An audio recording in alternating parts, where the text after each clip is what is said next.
Muito bem, vamos lá pessoal, capítulo 14, tá? A gente vai falar um pouquinho de oferta agregada e trade-off entre inflação e desemprego, ok?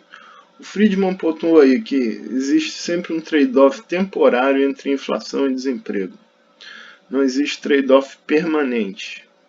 Esse trade-off temporário vai se originar não da inflação em si, mas da inflação não prevista, que geralmente significa uma taxa de aceleração, uma taxa crescente de inflação. Tá? O Arkelov também já pontua o seguinte: provavelmente a única e mais importante relação macroeconômica é a curva de Phillips. Então, são dois pontos extremamente importantes aqui para a gente entender, tá?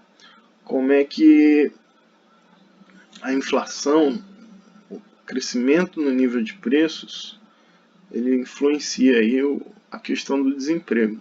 Tá?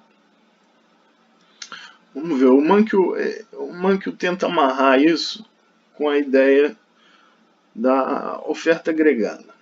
Né? A gente tinha visto o modelinho SLMBP e a gente viu de que maneira choques monetários ou fiscais deslocavam a curva de demanda agregada.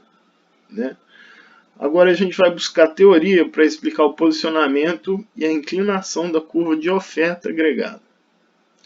O que a gente viu aí de oferta agregada? Que no longo prazo todos os preços vão ser flexíveis, tá? Então a gente teria uma oferta agregada vertical, tá? Dada aí pela produção potencial, o Y barra que a gente usa. Tá? No curto prazo, a gente está supondo que os preços são rígidos, certo? E a oferta agregada seria inclinada. Tá? Se todos os preços forem fixos, se a gente for para o caso extremo, onde há rigidez completa do nível de preços, a oferta agregada seria uma reta horizontal dada pelo nível de preços. Tá? Se essa curva de oferta agregada ela é horizontal, então qualquer alteraçãozinha na demanda agregada ia afetar o nível de produto. Tá? O meio termo seria uma oferta agregada positivamente inclinada. Tá? Vamos voltar aí para os gráficozinhos. Então o que a gente tem? A oferta agregada de longo prazo ela seria dada aqui pelo produto potencial dentro da economia. Tá? No curto prazo os preços são rígidos, então a oferta agregada seria dada pelo nível de preços. Tá?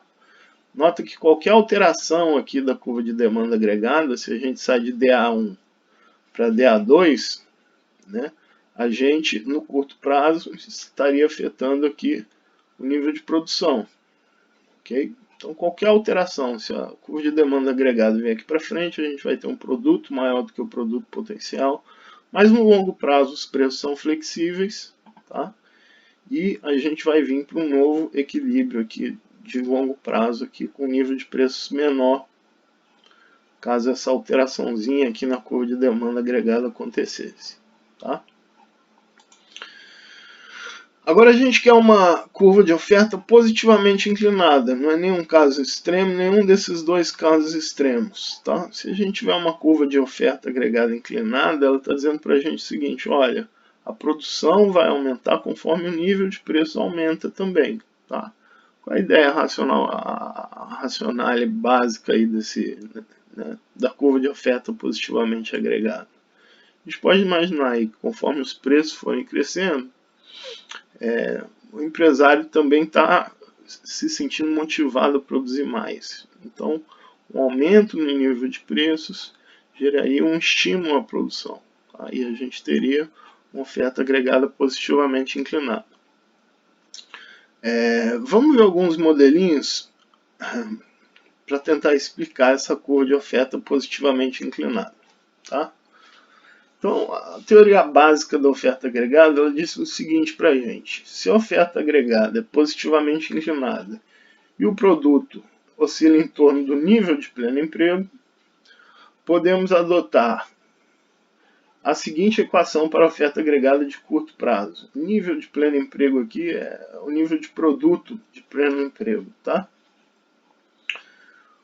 O meu produto vai depender do produto de pleno emprego ou do produto potencial, tá?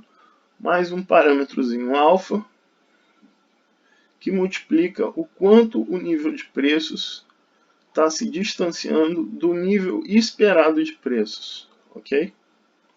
Então, Y é o nível de produção, Y bar é o nível de produção natural ou potencial, tá? P é o nível de preços e a P é a expectativa, tá? O nível de preços esperado, ok? A gente pode passar esse Y barra para cá e a gente vai ter essa equaçãozinha que está dizendo o seguinte para a gente. Ela sugere que o nível de produção se desvia do nível de produção natural conforme o nível de preços se desvia do nível esperado de preço. Tá? Então, variações inesperadas no nível de preço vai gerar oscilação no produto.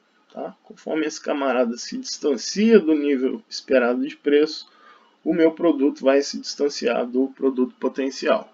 Ok? Vamos ver alguns modelinhos, tá? Para tentar chegar nessa formulaçãozinha aqui. O primeiro modelo que o Mankiw apresenta é um modelo de preços rígidos. Tá? É um modelinho que tem uma explicação. Qual é a explicação mais aceita para essa ideia de preços rígidos? As empresas não vão ajustar imediatamente os seus preços em resposta a alterações na demanda agregada. Por quê? Existem várias explicações, né? Por exemplo, custo de menu, existência de sindicatos, salários rígidos, grau de monopólio, tudo isso vai dar munição para a teoria explicar por que as empresas não ajustam imediatamente os preços em resposta à alteração de demanda. Ok? Vamos pegar aí, por exemplo, uma empresa que detém algum grau de monopólio, ou seja, ela é capaz de influenciar os preços praticados no mercado. Tá? Vamos supor aí que o preço Pzinho, que essa empresa quer praticar, depende do nível de preços agregado. Tá? Por exemplo, se o nível geral de preço está mais elevado, a empresa vai incorrer em mais custo. Se o nível de preço geral está crescendo, significa que os insumos dessa economia, por exemplo, estão ficando mais caros também. Tá? Então ela vai incorrer em mais custo. E vamos supor que o preço praticado por essa empresa também depende da renda agregada do Y. Tá? Quanto maior a renda, a gente espera que maior vai ser a demanda pelos produtos da empresa. Tá? E maiores podem ser os preços para ofertar tais produtos. Então, conforme a renda vai aumentando, o empresário se sente motivado a praticar um preço um pouquinho maior. Ok? Então, o preço desejado por essa empresa pode ser escrito da seguinte maneira. Então, Pzinho aqui, que é o preço praticado por ela, vai ser igual a um P, nível geral de preços, mais um A, não é alfa, agora um A, que multiplica Y menos Y barra. Ok? Conforme o nível de preço aumenta, o produto, os insumos dessa empresa vão ficando mais caros e eu vou precisar praticar um preço maior para cobrir esses custos. E se a renda vai se saindo bastante aqui, vai se descolando do produto potencial, eu também me sinto à vontade, o empresário também se sente à vontade para aumentar o nível de preço dele. Tá? Existe uma maior demanda por meus produtos, eu consigo praticar um preço um pouquinho maior. Tá? A vai medir o montante em que o preço desejado pela empresa reage ao nível de produto agregado. Tá? Vamos supor que há dois tipos de empresas nessa economia. Tá? Empresas com preços flexíveis e empresas com preços rígidos. Tá? As empresas que têm preços flexíveis, elas vão definir o preço de acordo com essa regrinhazinha básica. Tá? Já as empresas com preço rígido vão definir antecipadamente o preço que ela vai praticar, com base nas condições econômicas que elas esperam. Então, o nível de preço que eu vou praticar vai depender da minha expectativa de preço e da expectativa de quanto o produto está se descolando do produto potencial esperado, ok? Por simplificação, a gente vai supor que eu estou sempre acertando aqui na mosca, tá? Ou seja, eu estou prevendo corretamente o nível de produto dessa economia, tá? Então, o meu preço praticado, tá? As empresas com preço rígido vão praticar um preço basicamente olhando para a expectativa de preço, tá?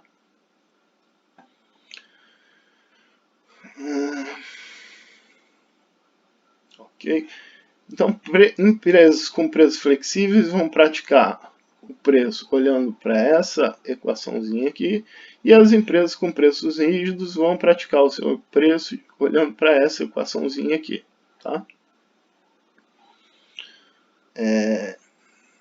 Nota que primeiro eu espero um determinado nível de preço, vou fixar esse nível de preço com base no preço agregado esperado e vou manter esse nível de preço durante um certo período.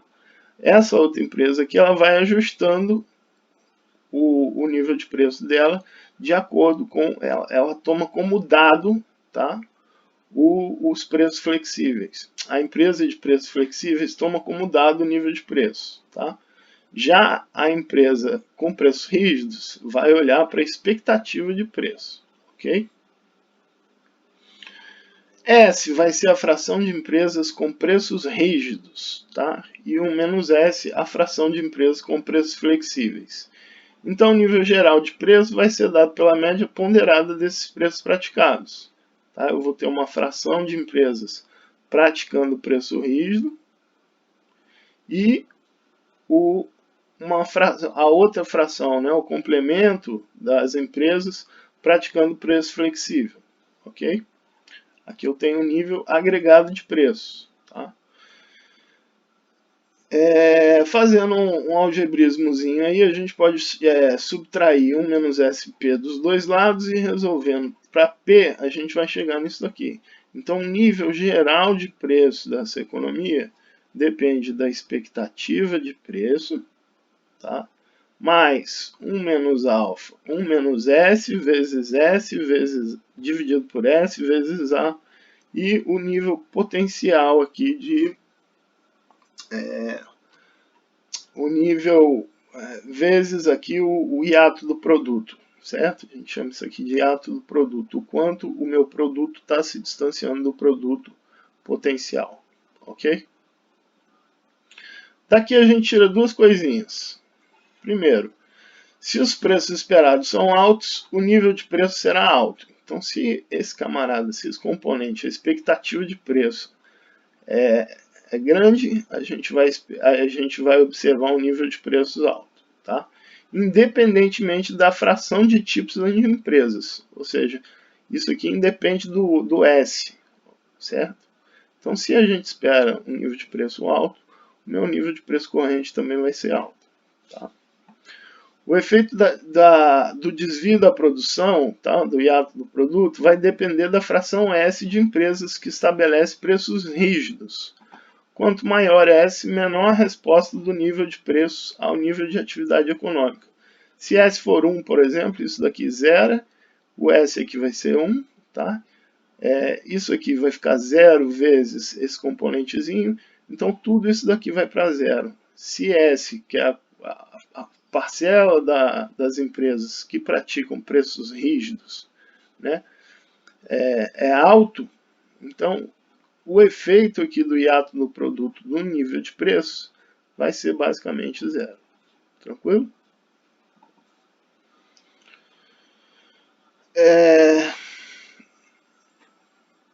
Então a gente pode reescrever essa equaçãozinha aqui, colocando o y para o lado de cá, o produto vai ser igual ao produto potencial, mais alfa, P menos EP, onde alfa é igual a S, 1 menos S vezes A.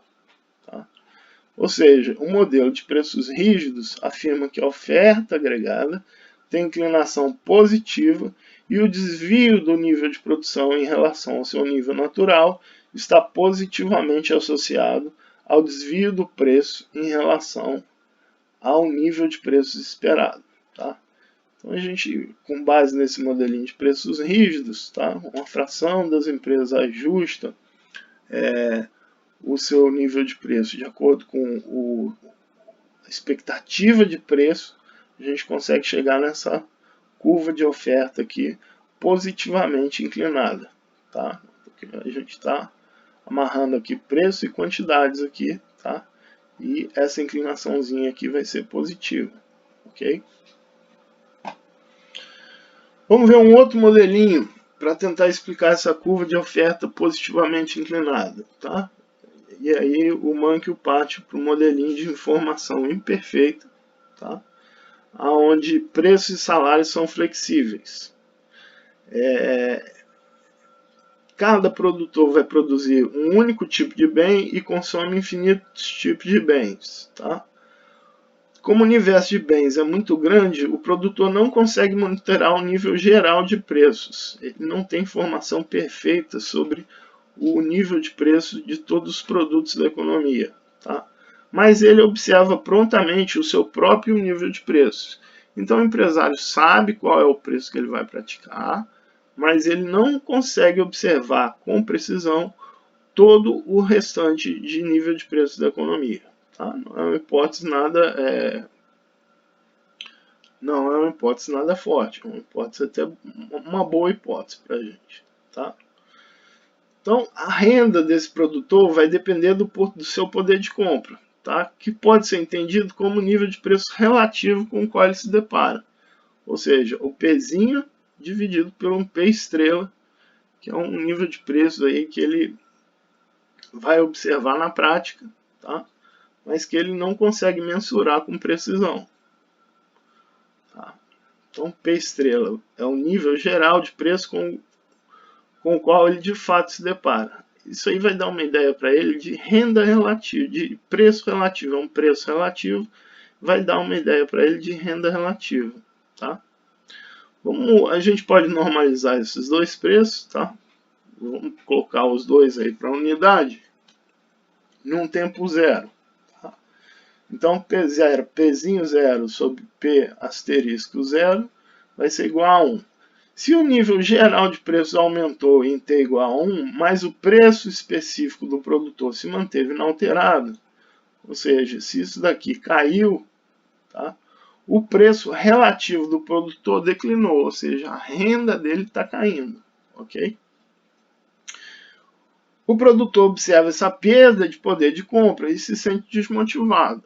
Tá? Então, para ele é mais interessante produzir quando o nível de preço dele está sempre superando aqui o que ele vê, que ele observa aí de nível de preço agregado.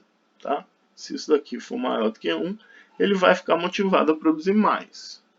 Ok?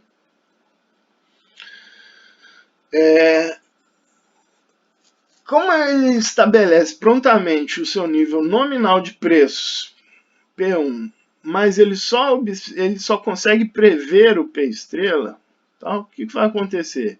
Ele só vai se sentir satisfeito ou motivado a produzir mais se o preço relativo dele for superior ao preço relativo esperado. Ou seja, passa esse camarada para o lado de cá, passa esse camarada para o lado de cá, corta o P.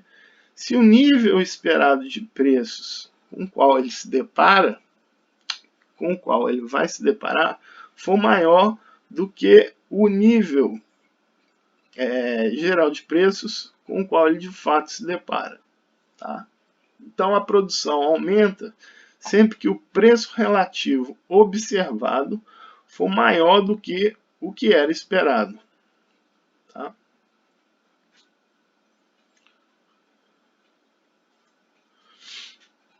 Sempre que o preço relativo observado for maior do que o que era esperado, haverá um incentivo à produção. Nota que eu estou falando de preço relativo esperado, tá? O preço relativo observado, ele precisa ser maior do que o que era esperado, tá?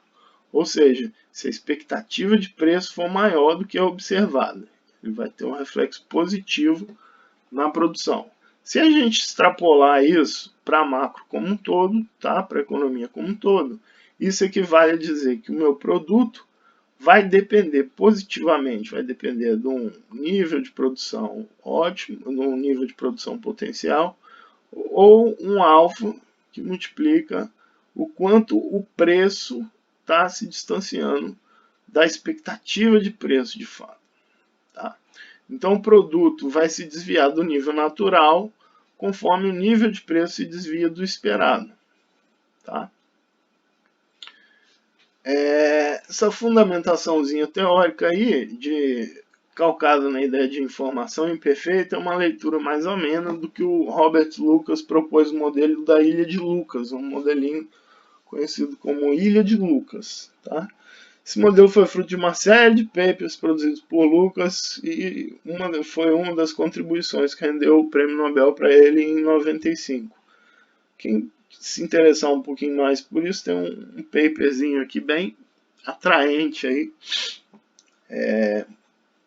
Aqui vem um resuminho bem explicadinho desse modelo da Ilha de Lucas. Tá?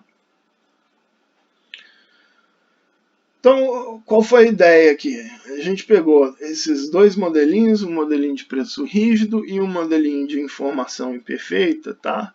E esses dois modelinhos, com base nesses dois modelinhos, a gente chega numa curva de oferta com um preço, tá? Que responde à produção aqui, tá? A oferta, a produção, vai depender positivamente aqui do nível de preço da economia, tá?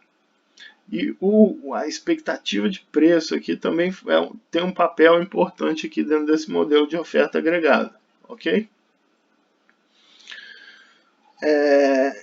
E aí o Mankell discute, aí ele coloca um estudo de caso dizendo que diferenças internacionais, né, quer discutir aí um pouquinho de, isso aí está com base num paper do Lucas, do próprio Lucas, tá? Diz o seguinte, diferenças internas, o que gera diferenças, tá, na curva de oferta agregada entre economias, por exemplo? O que pode gerar diferenças aí em termos de oferta agregada entre economias? Se a gente olhar para todas as economias, para todas não, mas se a gente olhar aí para uma amostra de economias, certo? O que pode estar esperando, o que pode estar explicando aí alterações em termos de oferta agregada, tá? Então, o Lucas propôs uma relação entre oferta agregada e demanda agregada, tá? Onde a inclinação da curva de oferta agregada vai depender da volatilidade da demanda agregada. E o Lucas observou que se a demanda agregada oscilar muito, então o nível de preços agregado também vai oscilar muito. Tá? Então, se a demanda está crescendo muito ou está se reduzindo muito, isso está tendo um impacto aí no nível de preços. Ok?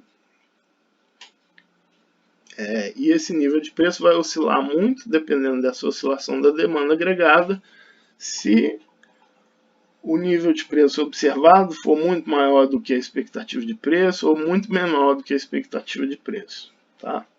Isso mantém, então, o produto próximo do seu nível de equilíbrio, ou seja, alfa seria pequeno e a oferta agregada mais inclinada. Se a oscilação for baixa, ou seja, se a expectativa de preço convergir para P estrela, então o alfa deve ser grande. Tá?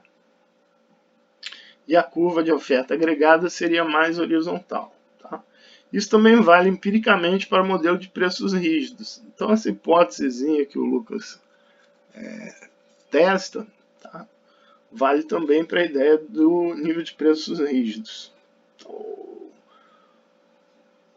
Qual é a ideia, então? Tá? A gente vai ter uma oferta, uma curva de oferta agregada de curto prazo, tá? Com essa carinha aqui. A gente vai ter uma oferta agregada de longo prazo, dado pelo Y-bar, tá? E uma curva de oferta agregada de curto prazo positivamente inclinada, tá? Que vai depender de quanto o meu produto, oscilações, então, né, o quanto meu produto vai crescer com relação ao produto potencial vai depender dessa oscilaçãozinha aqui no nível de preço. Tá? No paper do Lucas ele plota esse gráficozinho, ele olha para países com preços estáveis, tá? E países com certa volatilidade aí no nível de preços, ok? E ele vê essa relação, esse YCT aqui é o que ele chama de, é o que a gente costuma chamar de ciclo, é o Y menos o Y barra. O que ele está observando aqui? Tá? Isso aqui com base numa amostra de 1, 2, 3, 4, 5, 6, 7, 8, 9, 10, 11, 12, 13, 14, 15 países, é uma amostra relativamente pequena, mas o que ele está mostrando? Que se essa volatilidade no nível de preço for alta, você vai ter um ciclo relativamente alto. Então, o ciclo é só passar o Y, vai ser o Y menos o Y barra. Se essa volatilidade no nível de preço é alta, o ciclo também vai ser alto. Tá? Isso que ele está mostrando aqui empiricamente, que essa relação de fato existe. Tá? Países com uma certa com nível de preço relativamente estável devem ter um determinado ciclo. Tá? Países com uma volatilidade muito alta, que vão ter altos ciclos, tá? E se essa volatilidade for muito reduzida, eles vão ter ciclos relativamente pequenos, ok? Muito bem. Implicações. O que a gente tem de implicação em termos desse modelinho? Primeira coisa, se o nível de preço é mais alto do que o nível de preço esperado, a produção vai exceder o nível natural. Se o nível de preço é mais baixo do que o seu nível esperado, a produção fica aquém do seu nível natural. É justamente essa ideiazinha aqui. Tá?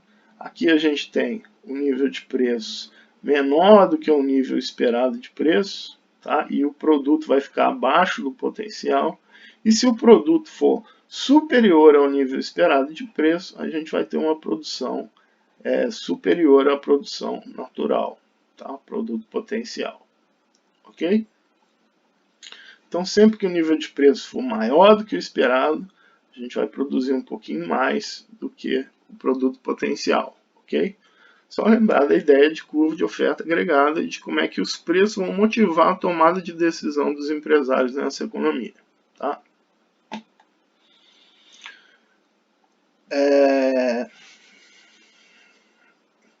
Na prática, isso é relativamente importante, tá, pessoal? Então, o que o modelinho está falando? Se a gente pegar lá algumas projeções, por exemplo, com relação à inflação nos Estados Unidos, se a expectativa de inflação, é por isso que a gente pressupõe que um pouquinho de inflação pode ser interessante para a economia crescer. Tá? Se existe um pouquinho de expectativa de inflação aqui, tá? Existe uma tendência que é ao produto dessa economia se deslocar, se descolar aqui do produto potencial. E a gente vai vir para um ponto aqui onde o meu produto está superior ao produto potencial aqui, se o nível de preço for superior ao esperado, ok? Então, um pouquinho de inflação, com base nessa oferta agregada, pode gerar aqui um produto um pouquinho superior ao produto esperado. Então, a gente espera aí que um pouquinho de inflação, por conta disso que a gente fala, talvez um pouquinho de inflação sempre seja interessante para as economias, porque o nível de preço está crescendo, tá? É uma receita adicional que as empresas estão ganhando. Muito bem. E como é que a economia reage a uma expansão monetária inesperada, por exemplo? Tá? A expansão monetária inesperada aí, ela pode gerar um crescimento inesperado da demanda agregada. Estou jogando mais moeda dentro dessa economia, tá? E isso, a economia tem mais recursos e eu posso demandar um pouco mais. Tá? Pensa aí na ideia por exemplo, da liberação do FGTS. Tá? Ele não é bem uma política, uma expansão, na realidade o que está se fazendo é jogando mais recurso monetário dentro da economia, tá? E a gente espera que a demanda agregada aí cresça por conta dessa uma política de incentivo aí de demanda agregada, ok? O que vai acontecer nesse caso? Tá? Vamos supor que, por exemplo, que a gente está nesse ponto A, tá? Com esse aumento aí da oferta monetária, a gente vai deslocar a minha curva de demanda agregada para fora. Eu vou sair desse ponto A, o nível de preços fica superior ao preço, ao nível de preço. Nesse ponto aqui eu estava em equilíbrio. Então, a minha expectativa de preço estava dada por esse nível de preçozinho aqui. Ok? Com essa expansão da demanda agregada, a curva de demanda agregada vem para cá e o meu nível de preços vai ficar superior ao que era esperado anteriormente. Tá? Isso vai motivar esse descolamento aqui da minha produção do Y barra que estava aqui em cima, que estava aqui atrás. Então, eu estou descolando aqui, meu produto tá, o hiato do produto está aumentando por conta desse aumento aqui, por causa do preço que está se descolando aqui do nível de preço esperado anteriormente. Tá? Então, a gente vem para esse novo pontozinho aqui, para esse ponto B. E aí, o que acontece? Aqui é SA, tá? Demanda agregada, oferta agregada. Bom, aqui é notação. Mas a curva de oferta, depois ela recua para cá. Por quê? O que vai acontecer? Conforme o nível de preço, a expectativa de do nível de preços fosse ajustando a essa elevação aqui do nível de preço, a minha oferta agregada vai vindo aqui para trás. Então, o que o modelo está dizendo para mim? Olha, primeiro você tem um choque, o meu preço descola desse camarada aqui, mas depois a expectativa de preço vai se ajustando, ela vai aumentando. Aí eu observei um pouquinho, o nível esperado de preço foi um pouquinho maior, então eu estou esperando um nível de preço um pouquinho maior agora, tá? Isso daqui vai tendo um efeito negativo, tá? Esse nível de preço vai crescendo, a expectativa do nível de preço vai crescendo, tá? Até eu acertar mais ou menos essa expectativa de nível de preço com o preço que de fato é praticado na economia, tá? Então, conforme for aumentando aqui a minha expectativa do nível de preço, esse camarada, o hiato do produto vai se reduzindo e eu chego num equilíbrio aqui, tá? O equilíbrio potencial, aqui o produto potencial da minha economia, vai ser onde a expectativa de preço bate com o nível de preço observado, ok? Então, quando esse camarada todo aqui zera, meu produto vai ser igual ao produto potencial, ok? Então essa é a ideiazinha básica aí, tá? De como é que mudança na demanda agregada vai acarretar a oscilação de curto prazo nessa economia. Implicações dessa análise. Primeira coisa, a gente tem um princípio importante que se aplica para os dois modelos de oferta agregada. A neutralidade monetária de longo prazo e a não neutralidade monetária de curto prazo são perfeitamente compatíveis, tá? Então, no longo prazo, essa política monetária, tá? O nível de preço não vai gerar nenhuma influência para mim, a moeda ela vai ficar neutra, não é capaz de alterar produto no longo prazo, tá? Mas no curto prazo ela está valendo, tá? Então, política monetária é capaz de afetar preço no curto prazo, sim senhor. Afetar produto no curto prazo, sim senhor. Tá? Então, política monetária, nível de preço vão afetar aí o nível real da economia, tá? no curto prazo. Outro ponto importante, a não neutralidade monetária de curto prazo é aqui representada pelo deslocamento, tá, do ponto A para o ponto B, enquanto a neutralidade monetária de longo prazo é representada pelo deslocamento do ponto A para o ponto C. Então, curto prazo e longo prazo, a gente vai voltar aqui para a posição de equilíbrio e o nível de preço ou a oferta monetária não vai afetar aí a produção real da economia, o lado real da economia, tá? Vai afetar preço. Conciliamos os efeitos, então, de curto prazo e de longo prazo da moeda, enfatizando o ajuste nas expectativas em relação ao nível de preço. Então, o que vai ajustar, na realidade, a produção vai ser essa expectativa em relação ao nível de preço. Conforme a expectativa for se ajustando do nível de preço, o meu produto vai convergindo para o produto potencial dessa economia. Tá? O que seria o ideal? Tá? O sonho aqui para a gente. Tá? Baixa inflação e baixo nível de desemprego. Concordam comigo? Se eu tenho uma inflação baixa e uma inflação baixa, significa que os meus preços estão crescendo a uma taxa relativamente baixa e constante. Tá? E baixo nível de desemprego significa que está todo mundo empregado nessa economia. Tá? Então isso aqui seria interessante para a gente. Tá? Uma política de estímulo à demanda agregada, seja ela fiscal ou monetária, vai fazer o quê? Vai reduzir o emprego. Tá? Desse ponto para cá, a minha economia está crescendo mais, o meu produto está se distanciando do produto potencial, mas eu estou gerando um pouquinho de inflação, porque o meu nível de preço está crescendo. Ok?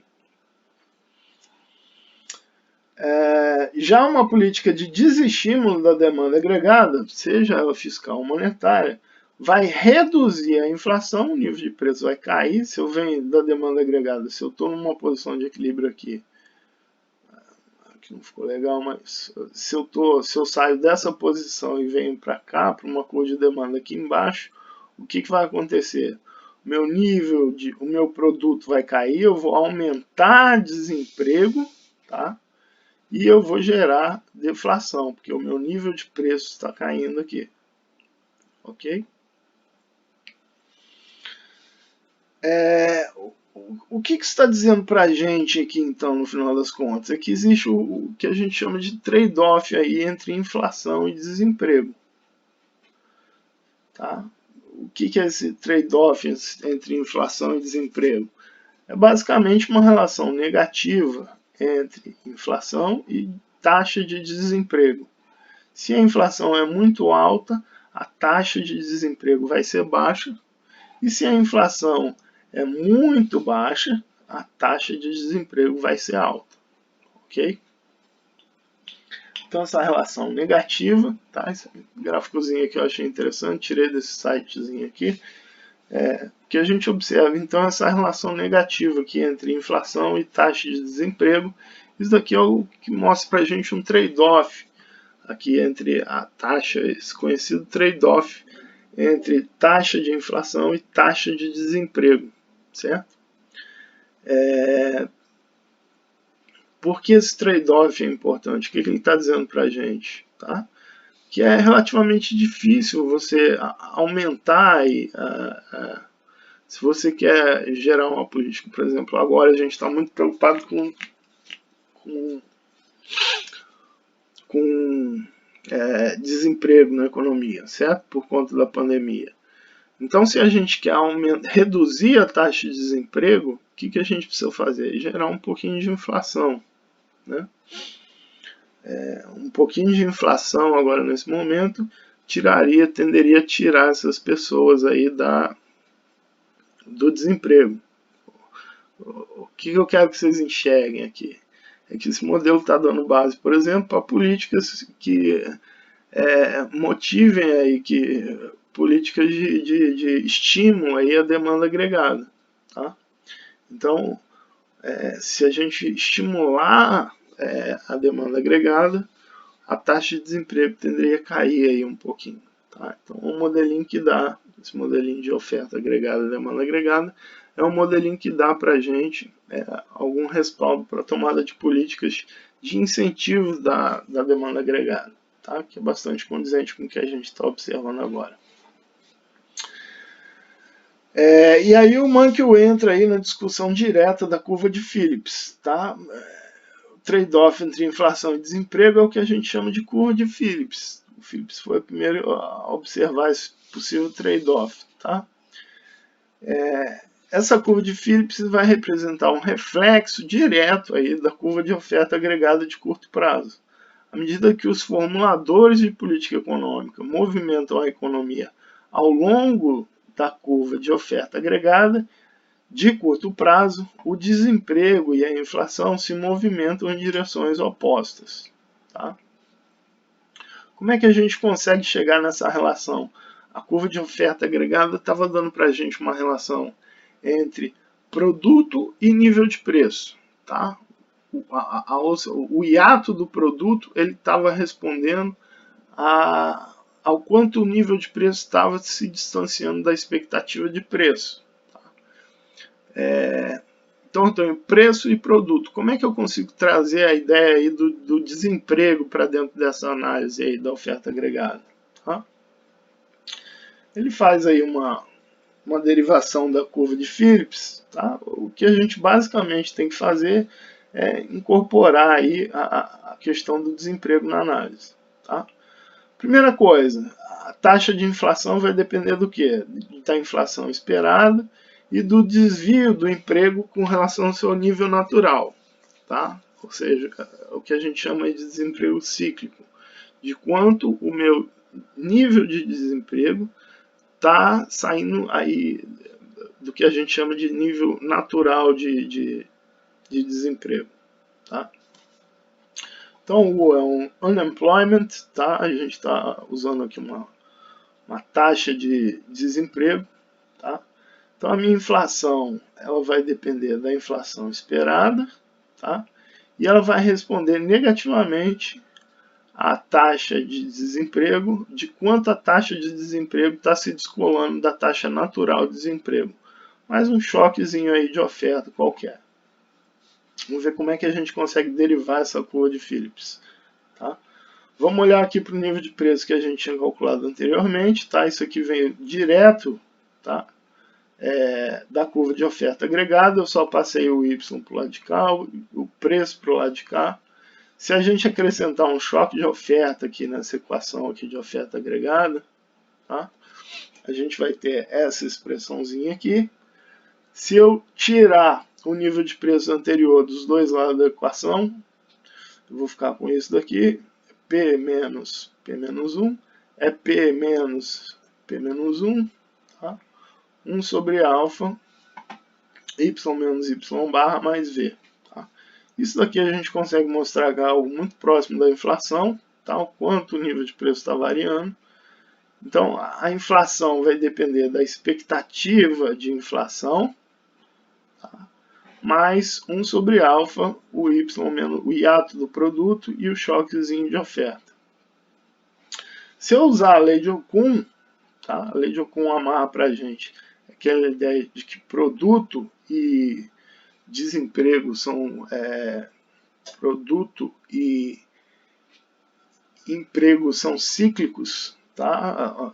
E produto e desemprego são contracíclicos. Se eu estou aumentando o meu produto, o desemprego vai cair, tá?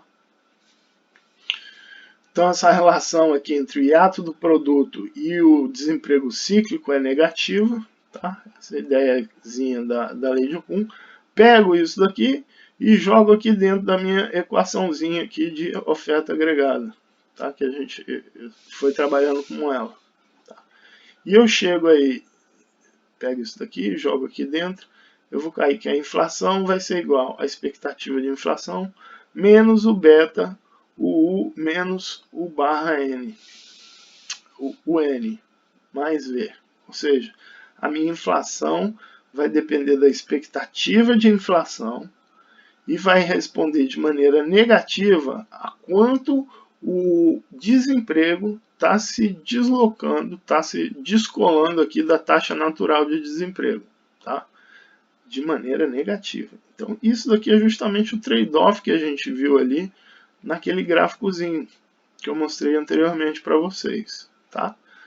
Uma taxa de desemprego relativamente alta, tá? Vai ter um efeito negativo na taxa de inflação. Uma taxa de desemprego relativamente baixa vai ter um efeito negativo também, né? Se aqui for menos, isso daqui vai ser menos, eu vou observar mais inflação. Tá? Então essa era a ideia básica aí dessa primeira aulinha, tá? Mostrar de que forma a gente conseguia chegar nessa curva de Phillips que o Mankiw apresenta para a gente, com base no modelo de oferta agregada. A gente partiu de dois modelos para tentar explicar essa curva de oferta positivamente inclinada. Tá? O meu produto está respondendo aí positivamente ao nível de preço. Tá? E de que maneira a gente consegue pegar essa curva de oferta agregada e jogar a ideia de inflação e de desemprego de modo a chegar nessa curva de Phillips. Tranquilo?